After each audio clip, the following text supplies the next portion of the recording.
Welcome to the Adjunct CEO podcast with your host, the Adjunct CEO, Dean Akers. Tips, ideas, and interviews with top leaders to help you and your business when results matter. So I'd like to welcome everybody back to the show.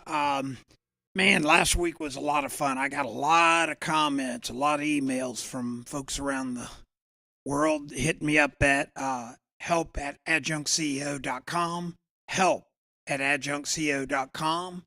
And they were really reaching out to me on the last episode about the whole process of thinking like a child and self-talk. So that was a good show. I hope it helped some of y'all. It was more anecdotal stories, but it really is powerful. And as I work with CEOs one-on-one, I really still see this epidemic of self-talk. And as you start curing of that in your own personal lives, you're going to see a lot more results, a lot higher successes, and quite frankly, you'll start laughing to yourself when you catch yourself self-talking.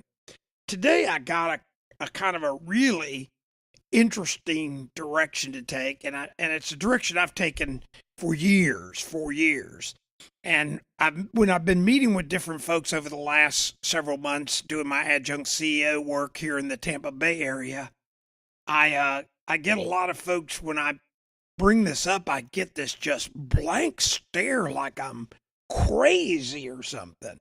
Now, that's not to discount that I'm not crazy, but today I'm going to share with you a concept that has worked for me in my business, and it's born out of something that I learned years ago when my kids were young, and I'm going to share it with you. And it has to do with that three-circle process and getting on deals and winning more deals. If you remember in previous episodes, the three circles. Circle one is your current sales and the sales you know you lost. Circle three is the sales that you can anticipate the whole market had wherever your marketplace is. Circle two is just nothing more than the math of circle three minus circle one. And that's the really crazy circle. That's the circle which for most businesses, when they talk to me, they fill this out, they go, "Oh, that's the circle we didn't win." I go, no, that's the circle you lost for for only one reason. You didn't even know about it. The customer didn't contact you. There was no engagement. You just were not even on the deal. Now, when we go through this exercise, that second circle really begs the question of, is it really competitive in the marketplace, and does price really matter? And the answer is generally no. You're going to be price competitive, so we're going to go with that's not a big issue. And one of our future shows, I'm going to share some really pricing stories that'll show you that it's even less important as long as you create your own value. But today we're going to stay with the three circles, and a technique that I've used that is a really interesting technique that if you haven't tried it, I encourage you to try it. And the reason this show's so big to me today is I've shared this story to people over the last couple of weeks. And when I share with them my solution, they sit across the table. And if I film their body language, it's hilarious. They look at me like I have lost my frickin' mind. And then when we walk through the academics of it and how and why it works, they get this look like, oh my God, I've never even thought of it in that context. So here's how it works. You take your sales team. Well, let me go back to a store. Years ago, my kids were in Little League, and this is before they got into that Little League stage where the fathers are just dead serious and you have real coaches and stuff. So this is, I don't know, 9, 10. It's past T-ball. So they're actually swinging at balls coming to them. It may be coach pitch or whatever. But I remember the fear that the kids had in striking out. And I remember the sense of disgust when they would come over into the dugout after striking out, which most of them did at that era. Their parents sitting in the bleachers going, "Oh, the size when their kid struck out, the kid coming back, the other people saying, hey, you struck out, and just this whole despair that they would go through. So I was thinking one day, the biggest fear that was happening to these kids was their fear of failure, their fear of looking bad to their peers, their fear of how their parents responded. And so when they went up to that plate to swing or to go up to bat, they were so nervous, there's not a chance they could hit because they wouldn't even swing. They would just stand there. Now, these are young kids. These are not, major leaguers or something. But the point is the same. When you see this, so I came up with a thought process. What if I could take the fear of failure away? What if I could actually take the fear of failure away? How would they approach it? Now, there was no downside to this, so I said, I'm going to try this. So I got with our team, and we actually started practicing striking out. Like it was okay to strike out. Like we would encourage, get up there. Let's all see if we can strike out. Now, I know you're thinking, if you're listening, this guy has now really lost it. I need to get him a podcast on crazy people because he's totally lost. Well, interesting phenomenon. So the kids get up, they have no fear, and they swing at it knowing that it's okay to strike out. Well, even swinging at it, knowing it's okay to striking out, knowing that fear doesn't matter. Nobody's going to ridicule them when they come back to the dugout because they, in fact, were supposed to strike out.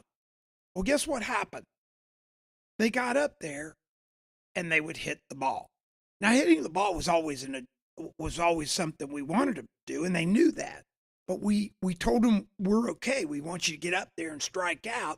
We just want to make sure you're up there at bat, and we're just as proud of you striking out as you are hitting the ball because we know you're up there working it, and you're actually up there taking a shot at it. Well, that disarmed them. So they would get up with the confidence of knowing that, hey, I'm going to strike out, because they always thought they were going to strike out because they were always afraid. And suddenly, the fear of loss of striking out and that being something bad allowed them to suddenly start hitting the ball. And as their confidences grew, we didn't really have to worry about striking out, but they knew there was nothing wrong with it. And I'm reminded, if you bat over 300 in the major leagues, which means out of every 10 bats you hit 3 times, you're going to be a very wealthy major league batter. So think about the logic of allowing strikeouts, but getting up there and making it happen. So how does this translate into hyper-growing your sales? Well, that second circle we keep talking about are the sales you lost for only one reason. You have your sales you won in the first one, plus the sales you know you lost, where they bought from somebody else and you had a quote out. That was circle one. We've been able to determine all the sales in your marketplace that sell to your competitors' close or however they get closed. That would be circle two.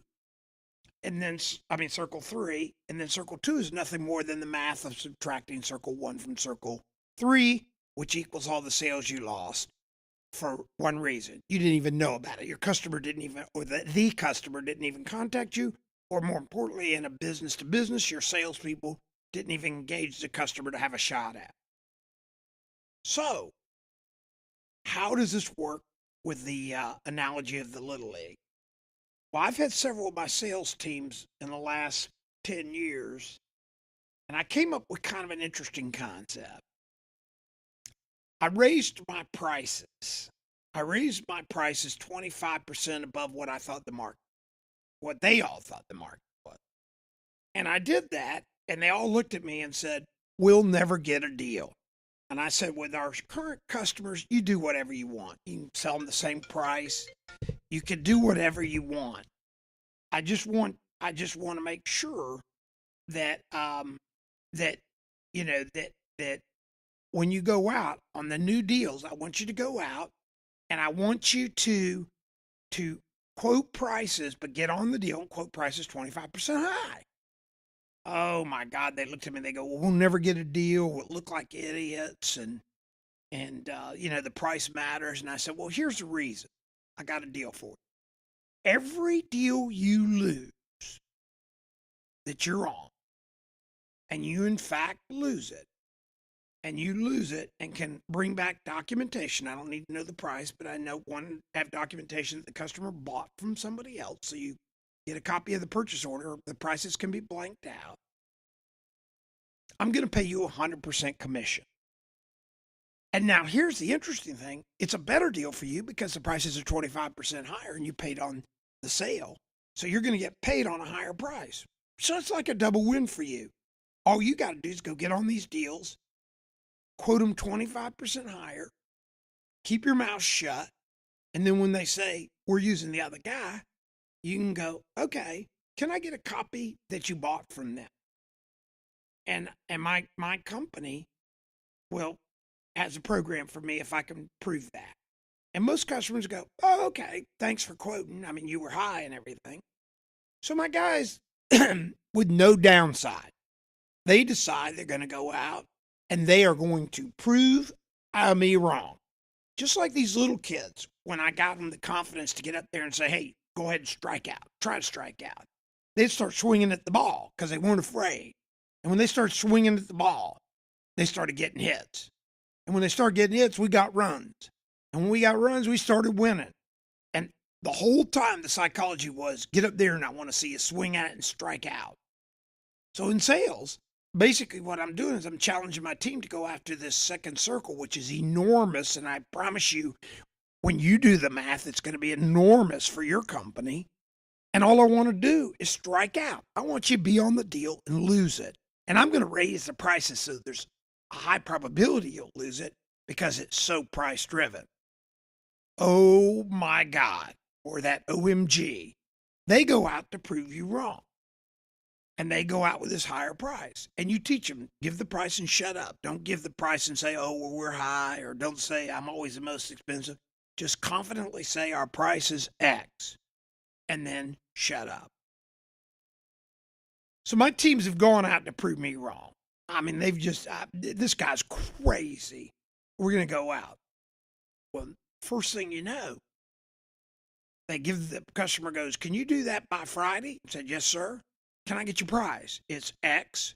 And they go, well, great. See you Friday. Whoa, wait a minute. You're supposed to beat me down. You can't give me this sale. I'm supposed to lose it because my price is 25% high. Wrong. The customer engaged, the customer bought, and you brought the order in. Now, what happens to that, same as these kids that were encouraged to strike out? Suddenly, there's newfound confidences in your sales force. Suddenly, they realize something that I found out years ago when I was a young sales guy. I had zero chance of getting a deal I didn't know about. Just like these kids have zero chance of hitting a ball they don't swing at.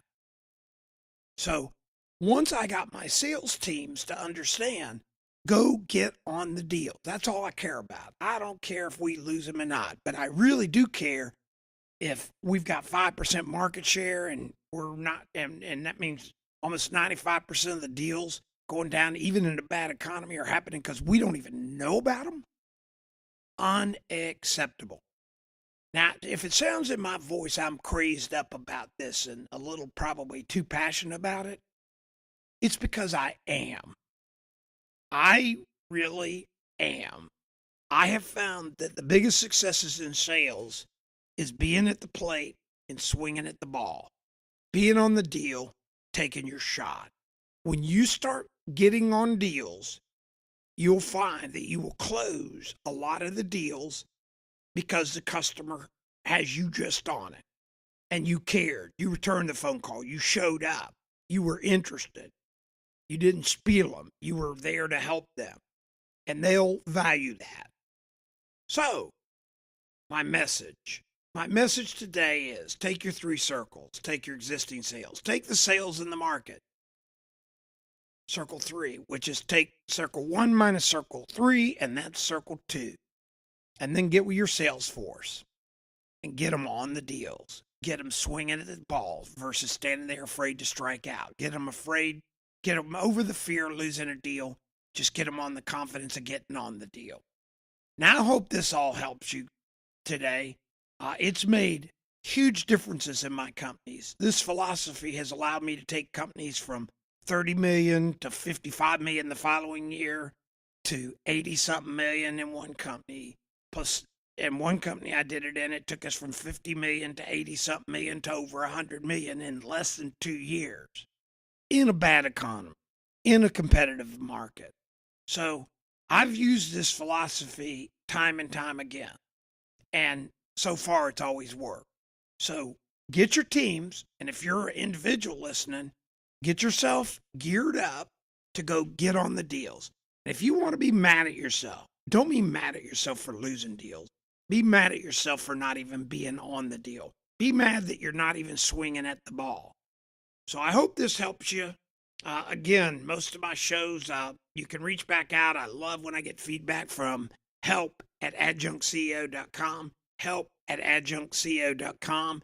If you've got any comments or you want to disagree with me or you want me to give you some free advice, reach out there for a way for me to contact you. I'll be happy to call you and get a hold of you.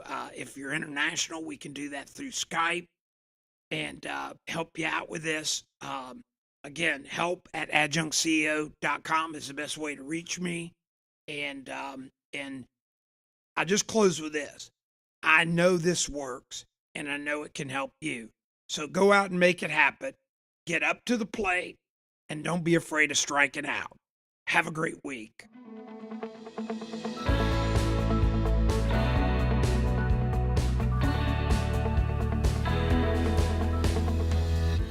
We hope you enjoyed today's show. Make sure to like and subscribe so you don't miss a single episode. If you have any questions or need some help, just email help@adjunctceo.com. Thanks for tuning in.